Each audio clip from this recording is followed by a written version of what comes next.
Assalamualaikum warahmatullahi wabarakatuh.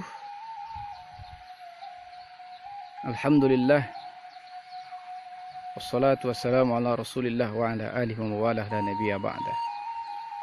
Kaum muslimin rahmatullah subhanahu wa ta'ala, inilah hamparan keindahan ciptaan Allah di negeri ana.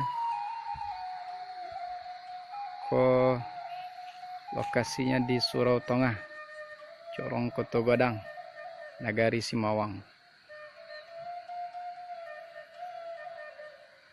Keindahan yang hanya Allah Tabaraka wa Ta'ala yang mampu menciptakan. Itu Surau Tengah. 26 tahun yang lalu ana belajar di sana, mengaji. Alhamdulillah, sekarang suraunya sudah bagus. Ini hamparan sawah. Nah, itu yang kecil namanya luak buku. Tempat mandi. Ada 3 luak di situ. Situ luak buku, ini luak tengah, itu yang di atas paling kecil luak teh. Dan luak ini di Jorong Koto Gadang tidak pernah kering semenjak luak ini ada. Inilah kenikmatan Allah Subhanahu wa Ta'ala, walaupun kita berada di ketinggian di atas bukit. Maka fa bi ayyi ala'i rabbikuma tukadziban. Nikmat Allah yang mana lagi yang kita dustakan? Begitu indah ciptaan Allah Azza wa Jalla. Luar biasa. Masya Allah.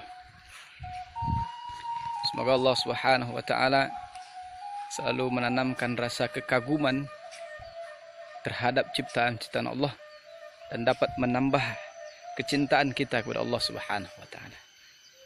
Nah, dan juga ini kalau di kampung Ambo namanya daun lenju. Ini daun lenju. Ini kalau kita luka karena tusuk duri, karena luka, karena pisau, karena sabit. Nah, ini ditumbuk dekat di batu, gini kan? Nah, kemudian ditempel tempat yang luka, insya Allah cepat menutup bekas luka. Membuat cepat menghentikan berdarah darah. Nah, dari sini juga kita nampak Gunung Merapi. Itu Gunung Merapi. Subhanallah. Begitu indah ciptaan Allah Subhanahu wa Ta'ala. Nah, bagi saudara-saudara yang berminat datang ke sini, silahkan melihat keindahan ciptaan Allah Subhanahu wa Ta'ala. Lukisan keindahan ini hanya Allah saja yang mampu menciptakannya.